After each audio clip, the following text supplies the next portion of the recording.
unleashing female power. Being a disruptor. I'm always constantly telling the truth. I love Art. That's all her life. She's alive and female. Being a woman, what it meant. Prove him wrong. Girls run the world. We're rocking the place. Welcome to the Art Pod. I'm your host, Carolina, and I'll be your guide through this Pandora's box. Strap yourselves in for a journey through the art world where we bring you candid conversations, untold stories, uncover industry secrets, and celebrate the women who are shaping its future. Because in the Art Pod, the spotlight is always on the girls. Hi, everybody, and welcome back to the Art Pod. My guest today is Sabrina Marsalisi. Welcome. Thank you. So a little bit about Sabrina. She is the director of education at the Brant Foundation, Art Study Center, where she oversees all educational programs for kindergarten to college level visits for both the Greenwich, Connecticut, and New York City locations. She has been with the foundation since 2016 and holds a graduate degree in modern and contemporary art and theory from SUNY Purchase.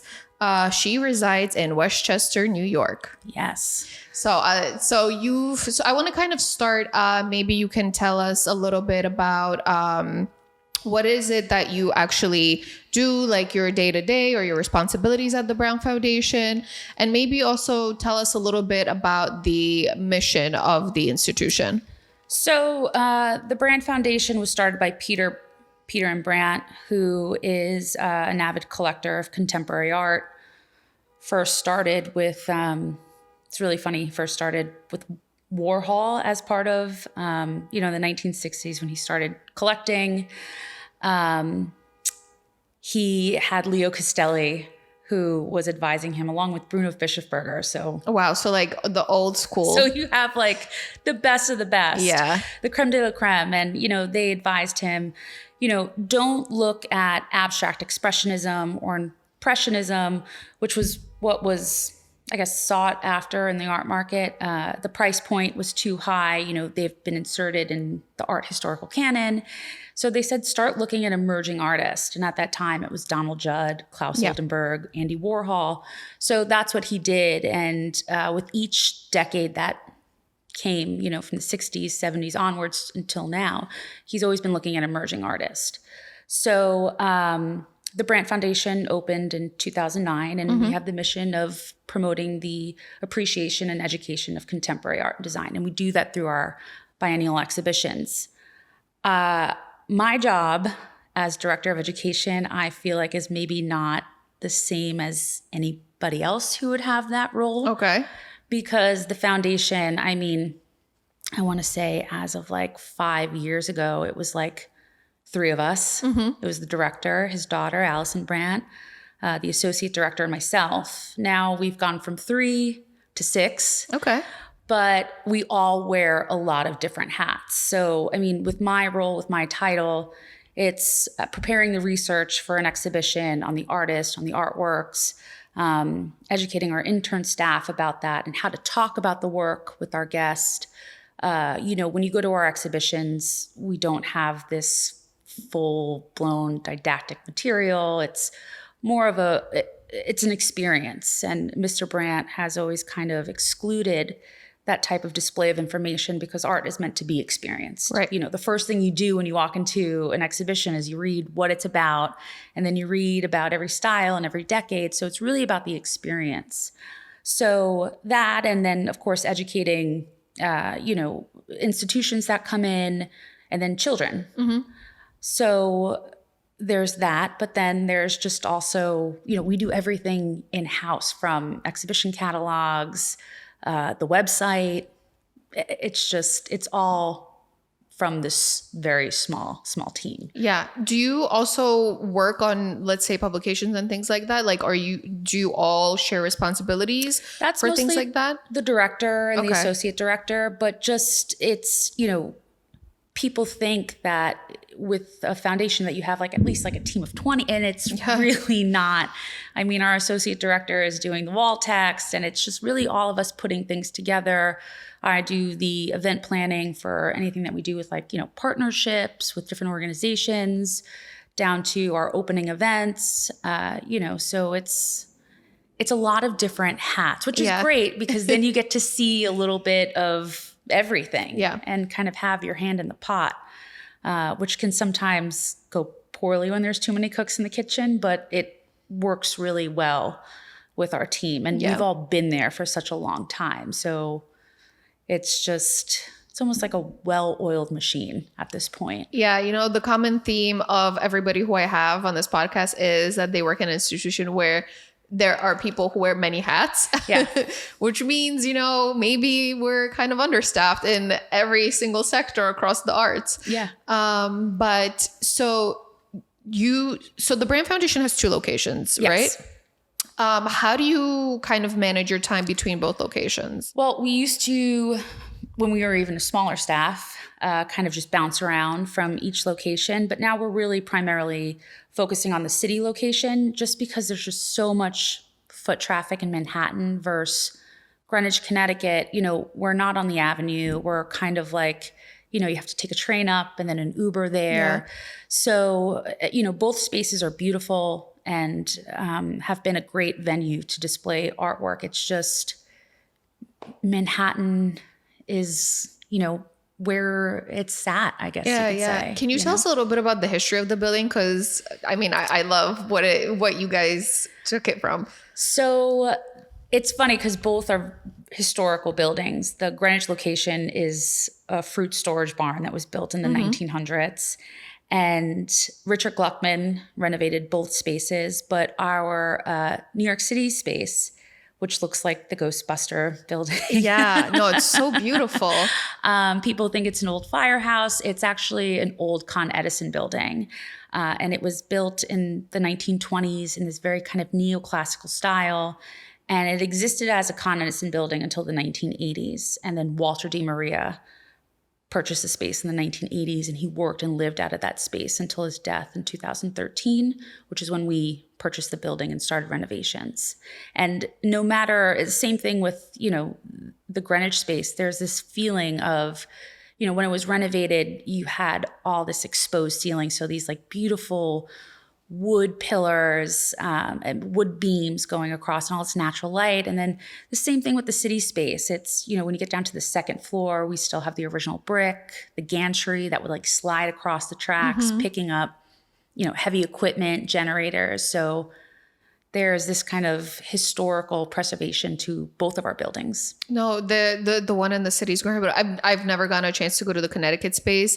But every time you guys open up a new show, I always go to the city space because it's amazing, and it has this beautiful history that it belonged to Walter de Maria and things like that. But I wanted to ask you, how do you usually prepare yourself as the director of education for these upcoming exhibitions that you're opening up? Like, what's your start? Research. Okay. It's always the research. And then the great thing about working at the foundation, which is, I think, a dream for any person who, studied art history, is when we have living artists that we're exhibiting, they're curating the exhibition. We don't have a curator. So you're watching these artists create their own narrative and their own flow of the space in a way that they want it to be seen, not somebody else's vision. Yeah. So it's always the research first and foremost. And, not just what's on view, but just like an overall idea of what this artist is creating, what their body of work means, how it kind of, how it expands, where it started, where it's ending. And we always do surveys most of the time, I would say like 90%. So you're really seeing this kind of transformation of an artist within their body of work, which is always really cool to witness, and then to witness them curate these works themselves, which is not always in chronological order. I can imagine. How do you, because obviously the Brant collection obviously has a lot of works by artists who are no longer living, but you also do shows with contemporary artists. How do you pick the programming for the space? So it's Peter who chooses who we exhibit. We do have a lot within the collection that is living artists. We've done mostly living artists. Okay. It's just been recent. We did Basquiat Warhol as our last exhibition. Andy Warhol previous to that. So, and then there was Julian Schnabel, David Sally, Spencer Sweeney. So, when we are working with artists who are deceased, it's, and Peter Brant is always curating in conjunction with the living artist. So you also have this kind of dialogue of artist and collector. And I must say this, and it's not because he's my boss. He has, he really cares about the artists he collects. He fosters a relationship, a personal relationship with them, not just Andy Warhol, but, Josh Smith, Julian Schnabel. So you see this vision of the artist and then also this kind of dialogue of the collector and the artist, which is really cool. But, in the past, for example, when we did Dash Snow, it was, that was kind of, I don't want to say a sad show, but there was something about it being that his work was so, I don't want to say dark either, but it felt different. It almost felt like it was a show that was done in memory of him. And that's because he had some of his closest friends, Dan Colin, Hannah Leiden, Nate Lohman, curate the show in conjunction with Peter. So, sometimes it could be like that. And then for Andy Warhol, it was all Mr. Brant because, he's one of the largest collectors of Warhol's work and was not just a collector, but once again, a friend, a business partner. And for our Basquiat exhibition and our Warhol Basquiat exhibition, it was done with Dieter Buchart and his wife. Okay, great. When you approach educational programming at the Brant Foundation, how do you approach, let's say, educating younger audiences like children, and then let's say you have a tour with, people who already work in the arts and might be knowledgeable? Well, that's the important thing. Like, that's why with our interns, we're like, you have to know how to talk about art and you have to be able to adapt the information to different age groups and different demographics, whether it's someone who is very much in the know or someone who just literally stumbled in and has no idea who the artist is and is experiencing this all for the first time. It's all about just adapting the information. And kids, it's so funny. You think that they're almost like clueless, but they're sometimes like the smartest ones. And what's helpful is, for example, with Basquiat, which is crazy, that's taught in their curriculum more than Warhol. Really? Warhol is more of this, he's regarded as the father of pop art. Yes. And more kids recognize Jean-Michel Basquiat's work than Andy Warhol. Interesting. Yeah. I wonder why that is now. I think it's also a little bit easier. You have to think about Basquiat's work. It is very childlike. Yes. And he's having this moment in time where he is, the skateboard culture. Oh, yeah. Hip hop culture. His designs are on clothes, Coach, Macy's, Alice and Olivia. I mean, he is just everywhere. He's having this moment where I think Warhol had that too. But there is this, kind of refound interest in Basquiat in a way that I think hasn't really been there. And it's most recently, I would say, even with, 2019 when we did a show, that's kind of when you really felt that was happening. No, you're completely right. His work has blown up recently over the years. And I think maybe also there was the huge blockbuster Basquiat show that his at our institution. Yeah, no, just joking. No, but yes, the King Pleasure. Yes. Yeah. So I think, I don't know a lot about his estate and who handles it and things like that. It's actually his sisters. Oh, okay. But yeah, they're really like forging ahead, like with, a lot of also commercial enterprises and things like that. So I think, his work has become very recognizable to the general public. Yeah. And then, Angelina Jolie purchasing his old studio. Yes, I heard about that. Yeah. And then they were doing there was some, I don't know, I'm not sure if I have this correct, but there was like a distillery that they were like putting his, his artwork on. He's Yes, everywhere. I heard about that too. Yeah. Everywhere. Yeah. It's insane. Yeah, that's interesting. I also want to ask you, what do you think is the most rewarding aspect of your job?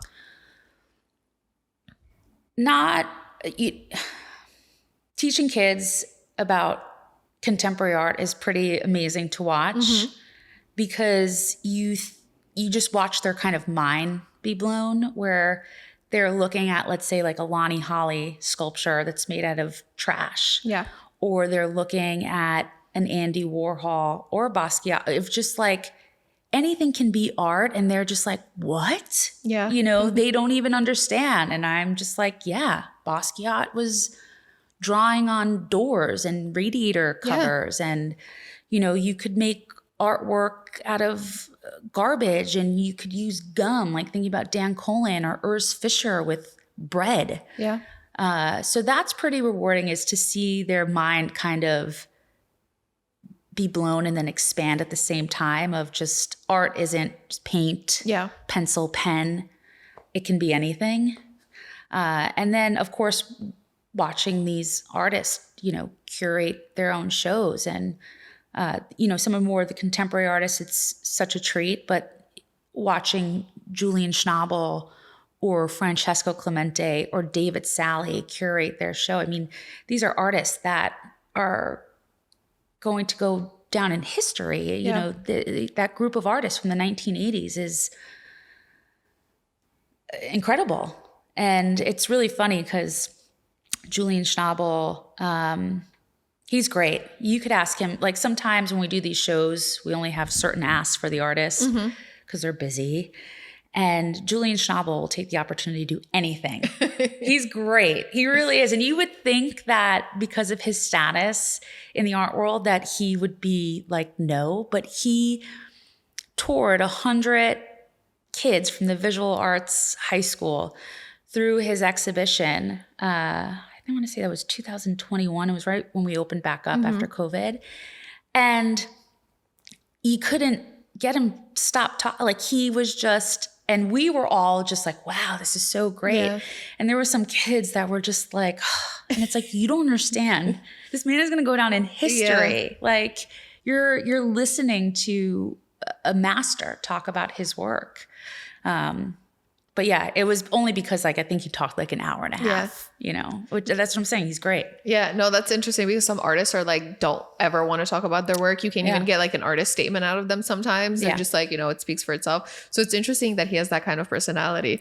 He actually, during Basquiat 2019, we had a school group. We were so hectic during that exhibition. Like I couldn't even like, I think, you know, because like I said, the whole staff is very trained to talk about, there's educational guides. And we had our assistant, I was like, you have to take this group through because I have another group. Yeah. And he was there while she was touring these kids. And he just was like, get out of here. And he gave them a tour about Basquiat. And he took them through the whole exhibition and gave them this firsthand perspective because he was friends with him. No, that's incredible. Yeah, I remember 2019 and I remember that show. You guys like sold out. There was no way to get tickets back in. We sold out within minutes and then kept releasing because it was free. It was something that Mr. Brant wanted to give. He was like, this is our first show. And it made great sense opening up our East Village space with an East Village artist. And it was like mayhem. Yeah. It almost, and you know, there was timed tickets because people thought like, oh, they're trying to keep this private. And it was like, no, our biggest floor can only withstand like 70 people at a time. So, you know, we don't have the space like MoMA or the Whitney where you could have hundreds of people on the floor. Right. Like the fire department comes, we're being shut down. So that's why it had to be timed like that. And it was just pure mayhem for like 2 months, but it was something that I'll never forget. I think it was the best exhibition I've ever worked on just because it was, you know, we were all so tired. Then there was 4 of us, but it was just like this feeling of like excitement and, you know, that just kind of kept us alive. Yeah. And we were all traveling from Westchester or Greenwich back and forth for like 6 days. And that's another thing too, like that's really rewarding is, you know, once again, when you're working in a big institution, when it's time to go home, it's like you could walk through the space and be alone with that artwork. And I remember the last day that we had Basquiat, I just sat there in one of the rooms and just like took it all in because I knew I was never going to see this kind of greatness Yeah. ever again. And same thing happened with Warhol too, but it was a little different because, 99.9 of it belonged to the Brant collection. So with Basquiat, it was half and half, lenders, our collection. So it was like, wow, I'm never going to see these works all together ever again. Yeah, I know. I remember because I had to finagle my way in there with RX Art. So they were doing a tour, and you were giving that tour, and I was like, wow, she's so knowledgeable. The tour was really great because it kept me really engaged and interested. And honestly, I've been on a lot of tours, and most of them don't do that. So, but yeah, I remember it was crazy to get in there for that show. I remember we had a line queued up, and we were trying, if people didn't show up, we were trying to get in as many walk-ins as possible.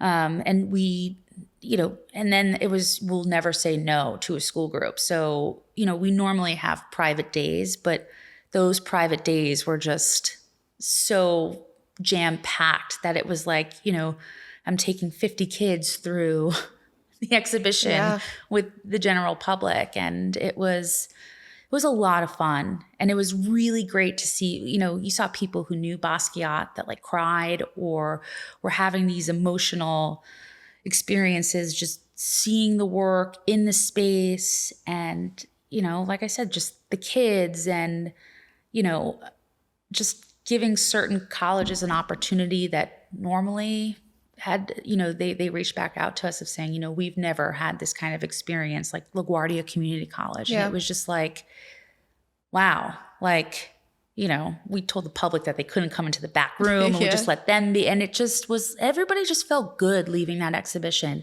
And that makes us feel good. Yeah. Do you have any projects that are coming up that you're super excited about? So we're getting ready we decided to show Mike Kelly's singles mixer, which is an installation only taking up one floor of the exhibition for about, I would say a month and a half. So that's opening next week. Okay. And that will be on view until late June. I've never seen, we used to have one of his pieces hanging in our office in Greenwich, but I've never experienced one of his video installations. So that's super exciting. And then in the fall, we're doing Kenny Scharf, which is, East Village artist once again. And, we've exhibited his artwork in a group show. So it's going to be super exciting to see what he does with the space and to once again get a living artist in the space and see how that kind of comes about. Yeah. Okay, so now that we've learned a little bit about what you did at the Brant Foundation and what the Brant Foundation is, I wanted to backtrack a little bit to the very beginning. For me, that's asking my my guests to talk about their experience in school. So starting with undergrad, can you take us on your academic journey? Yes. So I grew up in the Bronx. And my mother was an artist. She went to LaGuardia High School.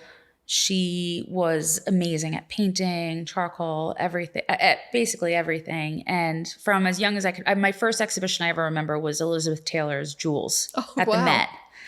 And I just remember being like, she's an actress. She's not a princess. She's not royalty. With those jewels? I know. Yeah.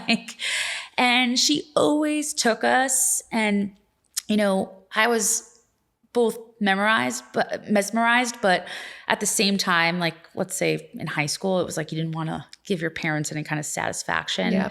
I lived in high school. I lived in California, for high school. So we would go to the Getty and LACMA. So I was like, I want to go to school for art history. And my father was like, what?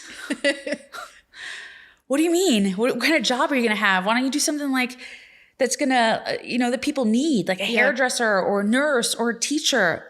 What are you gonna do in art history? And I was like, I don't know, but I'm gonna figure it out. Yeah. So I went to SUNY Purchase, and my undergrad was basic. I don't even remember what my undergrad was. It was arts management. So basically knowing what to do with a nonprofit, 501c3, et cetera, et cetera. And I minored in art history. And then when I graduated, I was like, I thought that I was going to be a fundraiser. And no. It's really hard asking people for money. Like, that's a really hard job to do, especially for the arts. It's just, I really thought I was going to do it. And then I said, that seems like that's going to be too much pressure. And I think I'll end up quitting. Okay. Like, I think that's the statistic is after 7 years, most fundraisers are like, I can't do this anymore. I'm not surprised. All I see all the time are open positions for development. Yeah. And I'm like, okay, I guess everyone's just like leaving and going, and because it sucks. Yeah. Like, you got to ask. hard. You got to ask people for money, and it's just. So I said no.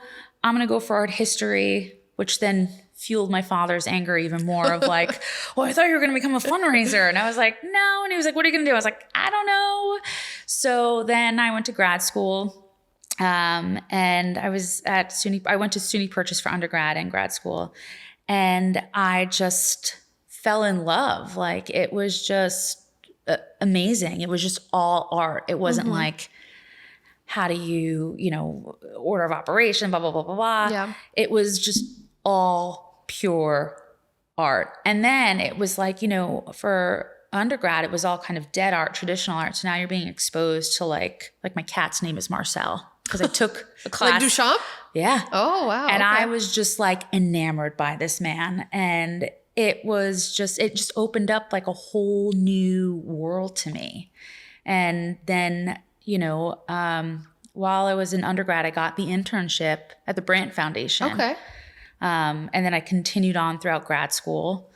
And then I was offered a job as soon as I graduated. So this is the only job I've ever had. Wow. Okay. No, that's great to know, because very rarely do I have people who actually get an internship while they're in school and then stay with that job. You know what I must say?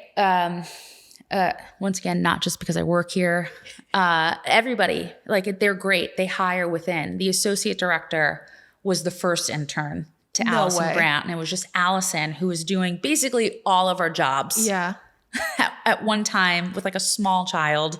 Like, if you want to talk about like a female boss, like, she is it. And then Zoe came along, intern. The director of education before me was an intern.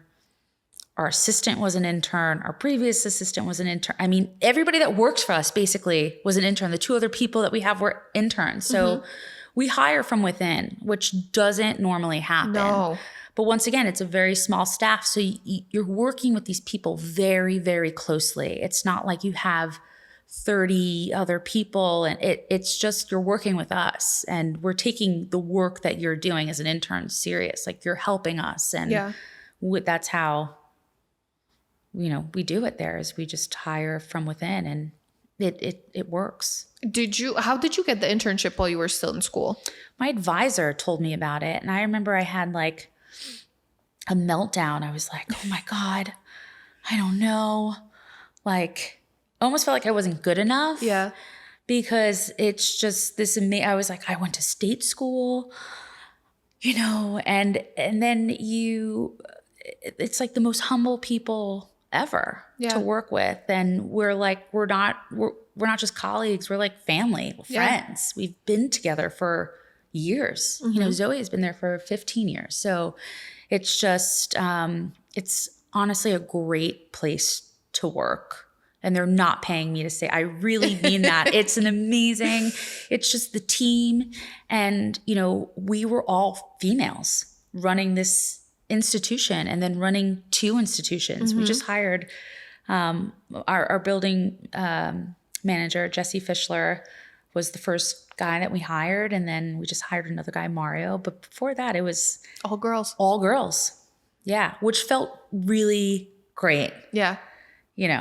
So. I went to an all-girls school, and I have to say, at first I was like mad at my parents. I'm just like, why are you sending me to this hellhole? But there was, I don't know how to describe it, but you feel like a sense of like camaraderie and like, you understand each other. There's like no pressure. No, it's just comfortable until you guys all sync up. Oh yeah. then it's a war zone. Then it's like for a week, like nobody talked to one another, or what are you eating over there? Exactly. No, but that's so great to hear that, you started out here so early, and that you were such a, close team of women who are are still there. Yeah. What I want to ask, so when you got this internship, you were still in school. How long was the internship for while you were in school before you graduated and got the job officially? It was only supposed to be for like 5 months. And then I was like, can I stay? And they were like, yeah. And then I just kept asking if I could stay. So, because our exhibitions are 5 months. So and then it kind of was like, I didn't have to ask like my second year of grad school. It was just kind of, I basically would, Allison knew that I was thirsty to work there. Yeah. And I didn't think, I was like, there's no way they're going to hire me. There's 3 of them already. And I was surprised and elated. Okay. And when you first started, were you doing education or how did you begin? So the director of education had left and I was working directly under her. So I took some education courses along, in grad school of just like it wasn't just like, right. It was like it was a pretty robust program.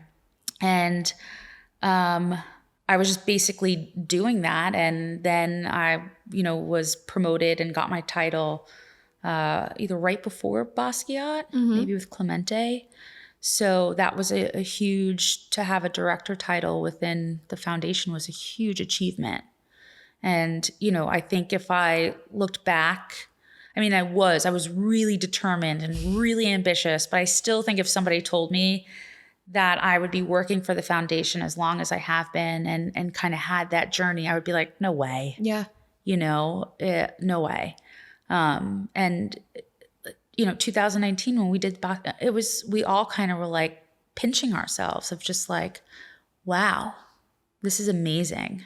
This is beautiful. This is great. Like I said, like a day of work and just going up there and walking through the space on your own and not having a security guard being like, hey, get out of here. It's like, this is your space. This is, the foundation is like a second home. You know? So my next question was, where do you work out of mostly? Because you have 2 locations. Are you hybrid? Do you go in office? Like, how does it work? So we mostly work out of the city space, but if the exhibit, like if during the downtime in between, which is usually like a month to 2 months, we'll work from home. Like this was, I think like a 3-month hiatus. So, we worked from home, but now that we're getting ready for a new exhibition, we're back in the space. We usually get back in the space when installation is happening because we all have to be there in case of any troubleshooting so you get a couple of months working from home. Okay. And it was even like that up in Greenwich because that space really went through transformations. Because isn't the Greenwich space also their home? So Peter lives across the street. Okay.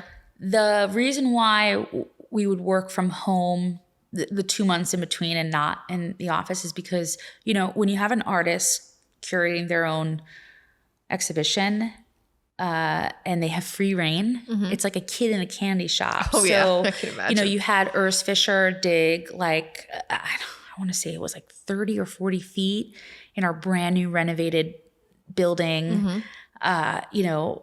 We renovated for, I think, 3 years there. And then they had an exhibition, their first one, Remembering Henry's Show. And they knew that Urs Fischer was going to display his work, You, which is this huge hole, like an excavation into the floor. It's like a crater.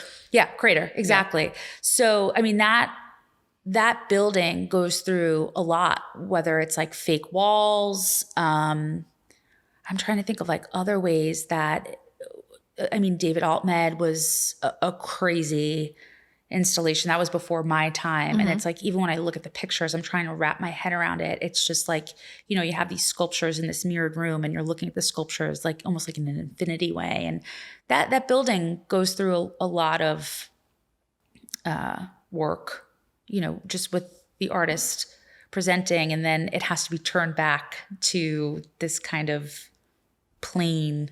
So it wouldn't be safe to even work in there, just with all of the construction that would happen. That building.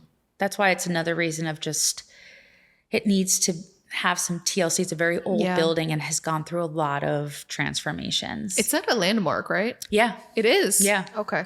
So then you really have to be careful with permits and stuff like that. Yeah. It's, in, like I said, it's just, and sometimes it would be like with Stephen Shearer, we did a vitrine and we covered the walls in this fabric wallpaper. I mean, we rarely say no. We really allow these artists. It's almost like an artist space. They come over and they tell us their visions, and we try to make it happen as much as we can. Yeah.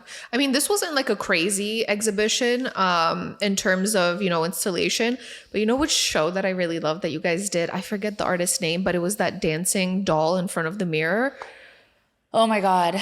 That was probably the most amazing piece of art I've ever seen in my life. Yeah, it was an experience. And we heard the music all the time. And did that not drive you crazy? It didn't, because we loved it so much. Okay. We would go up there time and time again and just be like, tell the puppeteers, can you play it for us? And then it's like weird because they see us through the mirror. There was puppeteers behind there. No way. Yeah. I mean, it's not, but they were just there to make sure that everything, it's not like they were pulling the show. That robot was fully functioning on its own. But yeah, there was people behind that mirror. No way. So they were seeing me while I was in the space? Yeah. Oh, that's crazy. Yeah. I didn't even know. And they were so they were there all day long, and that was just the experience and the interaction. And I mean, no, that was really great. I mean, I can't even describe the experience because you have to actually be there to see it and really immerse yourself, in the music and in what he was saying and things like that. But it was so interesting. And then it was funny too. It was like every time, because, the reason why we couldn't allow a lot of people in there at once is because there's facial recognition within that robot. So it was like, I know that the robot is going to end up looking at me. Yes. Because I'm the only person in the room, but it still was different and shocked you every time. Yes. And I think that is probably the most genius thing I've ever seen. Yeah. When that thing was staring at me, I was like, it's like staring directly into my soul. Yes. And then it was just like, you walk in and it's this beautiful, it was like a fembot, right? From Austin Powers. Yeah.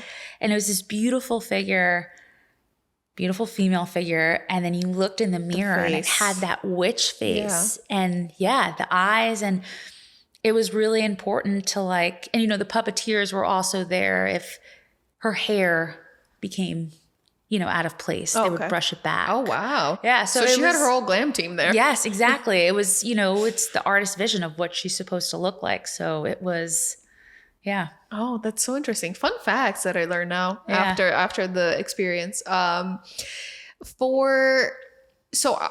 a show like that, would you still have set up tours for children, or is that kind of like a no? No. Okay.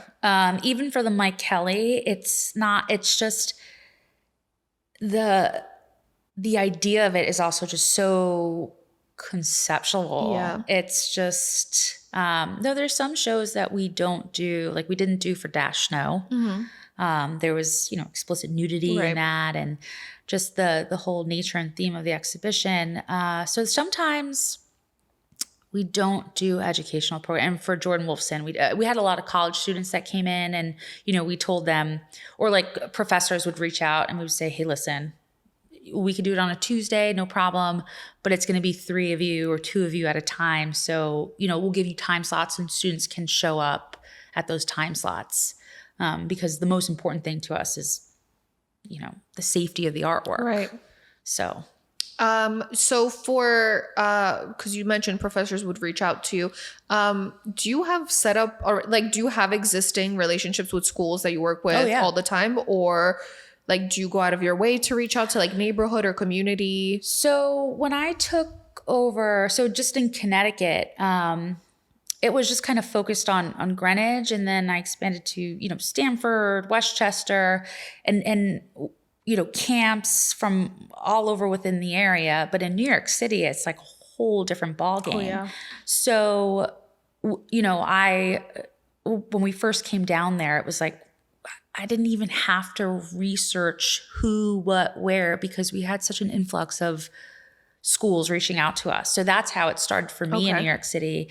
And, what's great about the East Village is it's like a very community oriented neighborhood. So, the Earth School, the Children's Workshop. So all these different schools that are within our vicinity come for every exhibition. And then we've just fostered a relationship, with a lot of the schools from Basquiat. And we keep, of course, trying to expand our outreach, but it's pretty substantial. Like we're reaching like thousands of kids for an exhibition, and it's because it's free.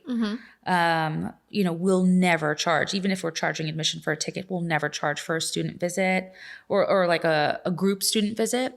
And then they have the space to themselves. So there's no distractions. That's why we try to make it, please come on, these Tuesdays that we're closed to the public. Because, if you see kids in institutions during a public day, it's like everybody. And then, I want to run out of there, honestly. What's really funny too, which always kind of like annoys me, is sometimes we'll run out of slots for the Tuesdays throughout the, the duration of the exhibition. So then I start scheduling student visits on public days.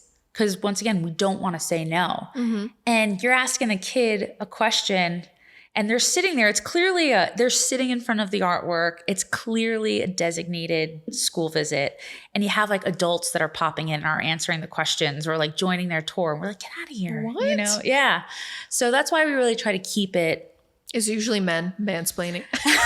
Actually, now that you mention it, we try to keep it just to those Tuesdays. So, and then they're doing artwork that's inspired by the work they see around these great, they're doing a flower project in front of Andy Warhol's flowers. Yeah. So where normally I think we would wish we had is like kind of like a lab or a designated area, but we don't. So it's like, okay, we're going to do the artwork with the artwork, you know.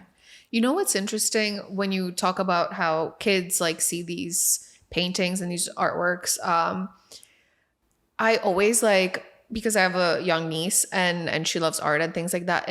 And sometimes when I sit with her and she draws and things like that, it's so interesting how she sees things, because like I have years of like art history and all this knowledge, and I feel like I'll never be able to see art with like innocent eyes like she will, because everything is so fresh to her. And to me, I'm just like, oh, well, this could be a reference to this or that, or, like we're like programmed because we know like everything at this point. And they just come in and they really experience it as it is. Yeah.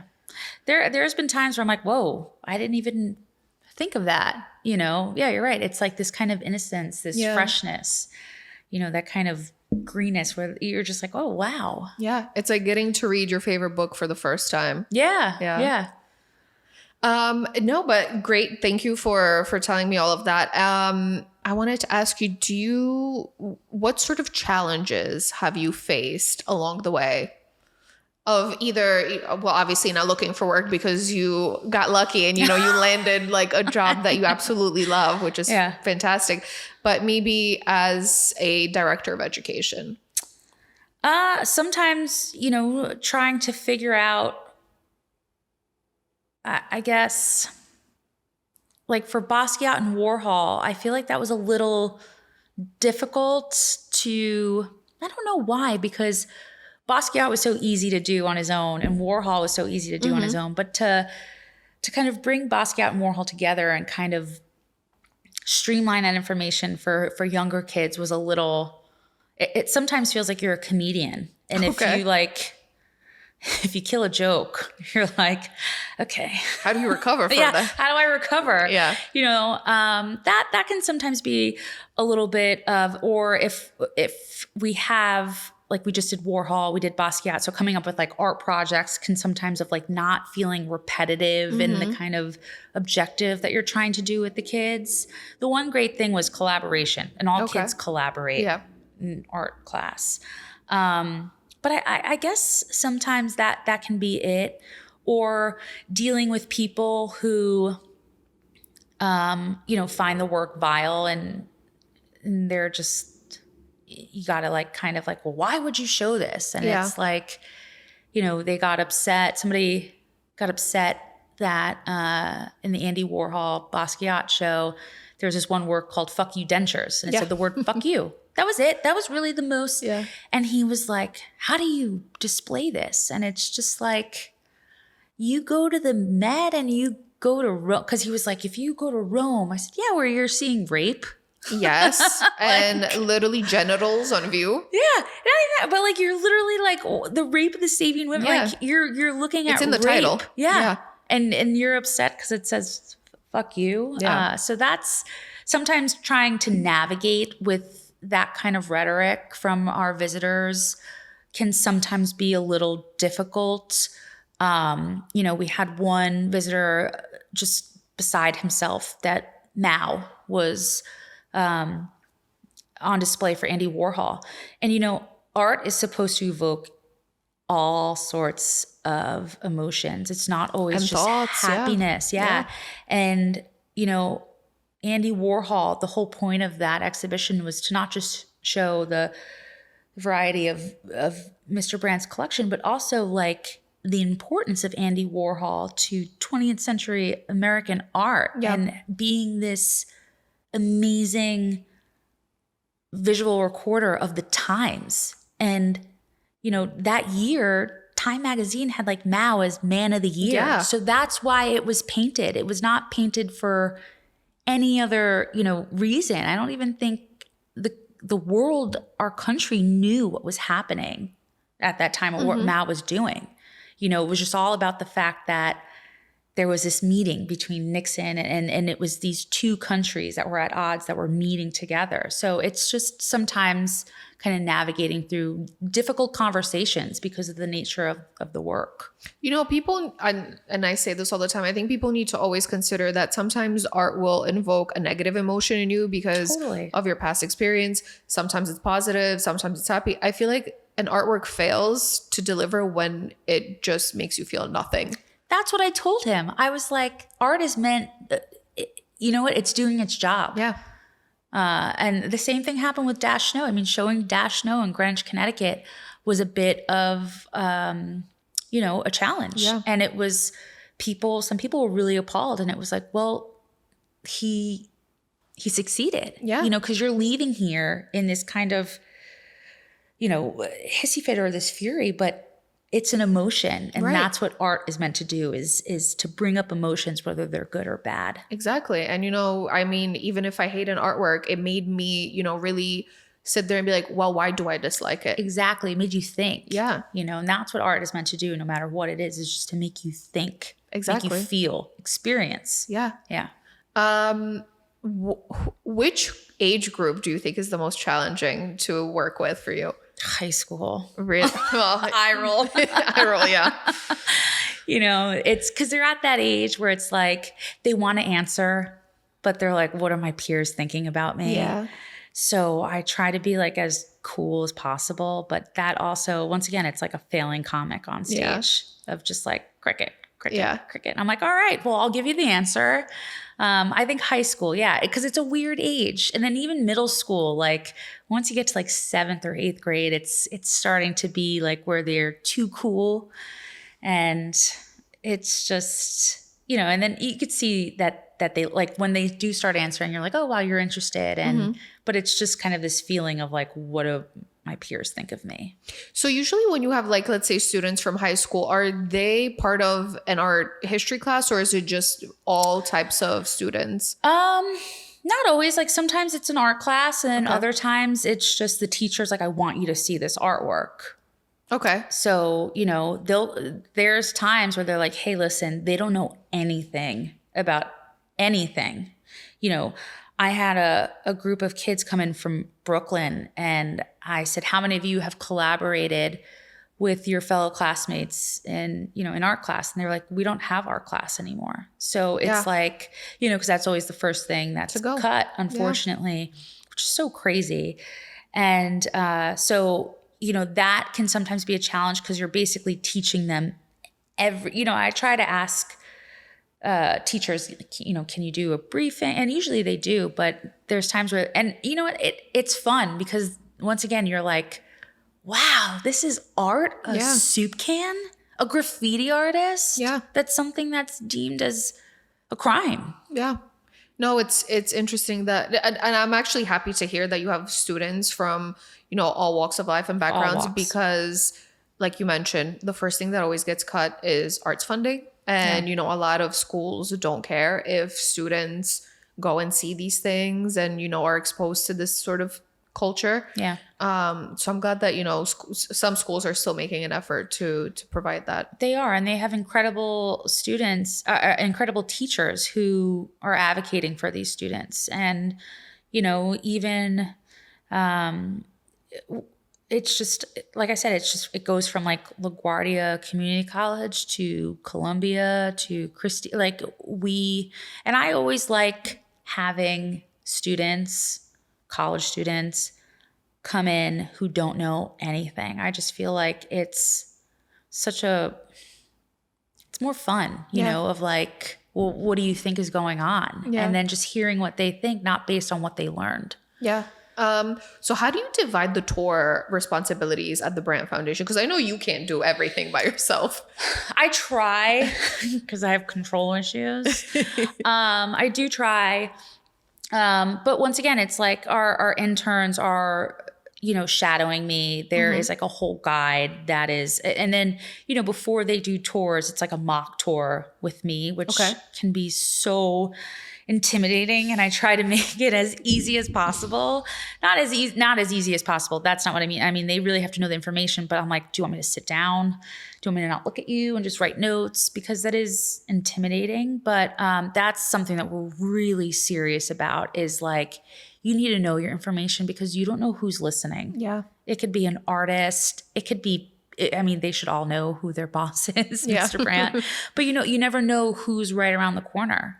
It could be Julian Schnabel, it's giving like, tours. Exactly. So we're always, and we're an educational center. You need to give the exact right information. And one thing we always say is if you don't know, that's fine. Just, we're always in the office. But for the most part, I try to do, but, for Basquiat, Warhol, once again, it was just wasn't as crazy as Basquiat itself, but yeah, there's hundreds of people coming through, and I still, if I'm out of my chair for 4 hours of the day, that's like 4 hours of emails not being answered. God. So it's like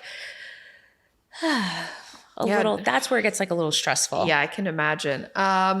So because you mentioned internships, how would somebody go about applying for an internship at the Brant Foundation? They can, if you go on our website, it'll have my email address there, and you send in your resume, and we'll put have an interview. And once again, it's so funny because when I do interview some of these students, I'm like, how much do you know about contemporary art? And they're like, nothing. And they're like a deer in headlights. And I'm like, that's fine, because art has been around for tens of thousands of years, and whatever you learned in your survey 1 or your classes is somehow going to relate to the artist that we're talking about today. Yeah. And it's a learning experience. Yeah. Do you hire like throughout the year? Or do you do like summer internships, fall? We like, do you only break it do apart? it when we have an exhibition. Okay. Yeah. So let's say the internship would last for the duration of that exhibition. Yeah. Okay. And do you usually look for undergrads or graduate students? Both. And high school students. Okay. We do, we love taking in high school students too. We've been working with Greenwich High School where they have to do their senior options. They have to do a certain amount of hours with us, or with any place that they choose. And now that we're in the city, I'm very close to the art teacher there, and we'll have kids coming from Greenwich, high school students, or we have a great relationship with Free Arts organization and, their high school students. So it's just, we go from high school to grad. Yeah. Okay. Well, good. To my listeners, apply for the Brant Foundation internships. I'm a nice boss. Exactly. Okay. So now I think that we're wrapping up the interview. Okay. I want to have some time for the fire round questions. Yeah. Are you ready? Yes. Okay. So there's 10 questions. I'm not going to ask you all 10. We're going to do like 2 or 3. Okay. But let me know which number you want, and then I'll read the corresponding question. All right. So I'm going to go with 3. Okay, 3. If you could talk to anyone dead or alive, who would it be? Does it have to be someone from the arts or anybody? No, anybody. I could talk to somebody dead or alive. I would love to talk and hang out with Janis Joplin. Okay. I love, she is like, Yeah, she's amazing. Rock star. I might be in like a hungover stage for like 3 days, months with her, but she's one of my favorite artists. Yeah. And I feel like her life was cut short, and she had an incredible voice. She had an incredible career in just that short amount of time. And I just feel like she would be such an interesting person. Like, she really made her mark in rock and roll when it was mostly male dominated, and she rocked it. Yeah, she's a badass. She was a badass. Yeah. I'd No, love that's a to hang great out with her. answer. I don't know if I could keep up with her, but I'd love to hang out with her. I don't think only few can actually keep up with her. Okay, next question. Okay. 5. 5. What is one thing you're sick of hearing? One thing I'm sick of hearing.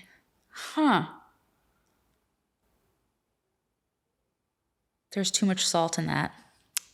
Do you want to pick another question instead? Yeah, because I love salty foods. Okay. Let me go with 8. Okay, 8.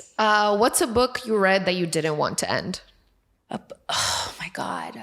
These are all tough. No, that I know. I read it about 5 or 6 years ago. I still have it. I think it's called Furious in Love, but it's basically the story of Elizabeth Taylor and Richard Burton. And it, again, with the jewels. Oh, yes. Yeah. Well, I have had a long, love relationship of Elizabeth Taylor since then. But that was the most intense thing I've ever read. And it ended with, I don't want to give it up, but. Go for it. Why not?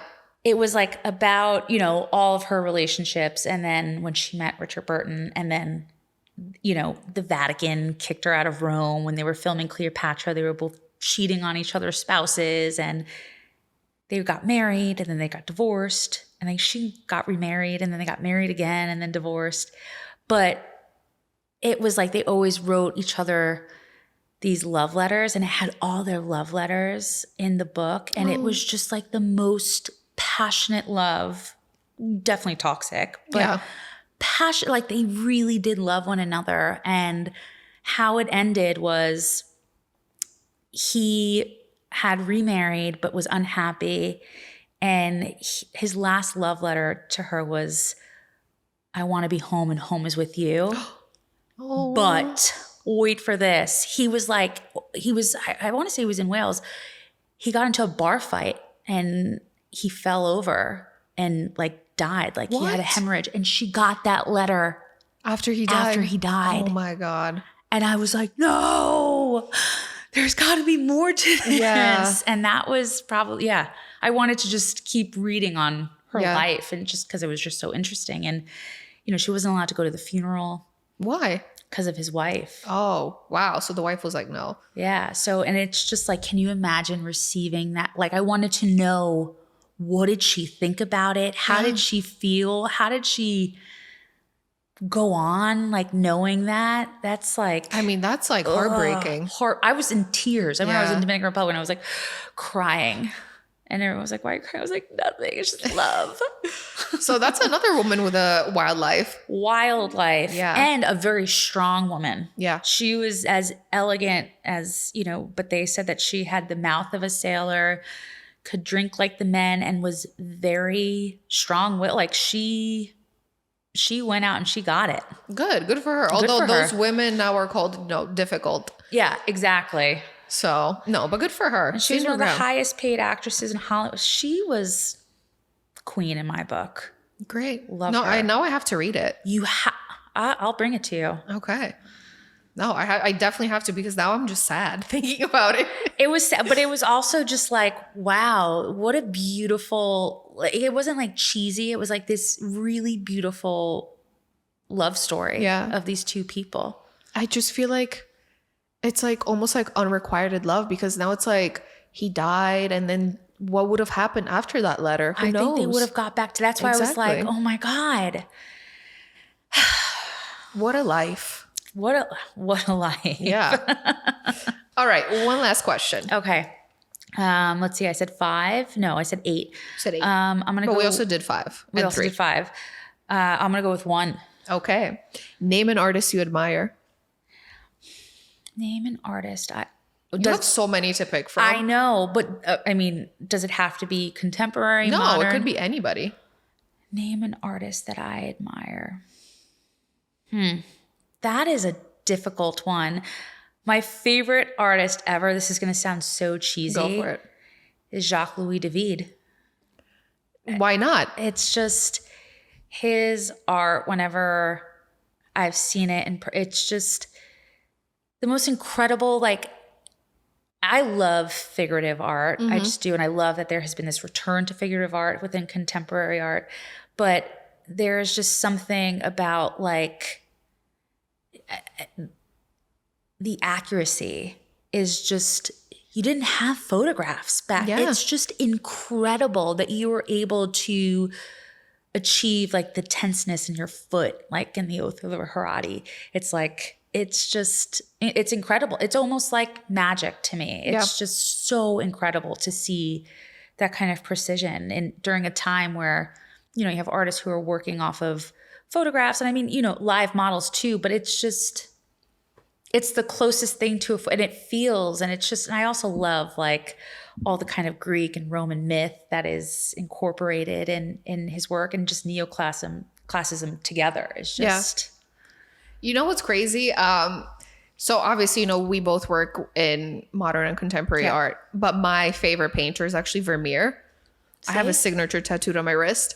But I also love that figurative art, that precision, you know, that like how they can put so much into a painting that you might not realize until you look at it for like hours. yeah. I don't know. Maybe it's because we're like so drenched in modern and contemporary art that sometimes it's nice to go back to the classics. I love the classics. I mean, the Met is still my favorite place to go. The Frick. It's just, the Frick, yeah. I love modern and contemporary art. Obviously, I work in it, but my favorite is neoclassicism is my favorite genre art movement ever. I just think it's so, and even the colors that they were able to achieve, it's just, everything about it is just so beautiful and dramatic, and just what a great skill set to have as an artist to like really portray the body in this anatomical perfect way. Yeah. It's just, I don't know, it's breathtaking. Yeah, 100%. No, I completely agree with you. But now that we've wrapped up the interview, I want to thank you for being here and sharing your story. And then for all my viewers, I hope to welcome you back on the next episode of the Art Pod. And thank you for being here. Thank you again. Yeah. Bye. Bye.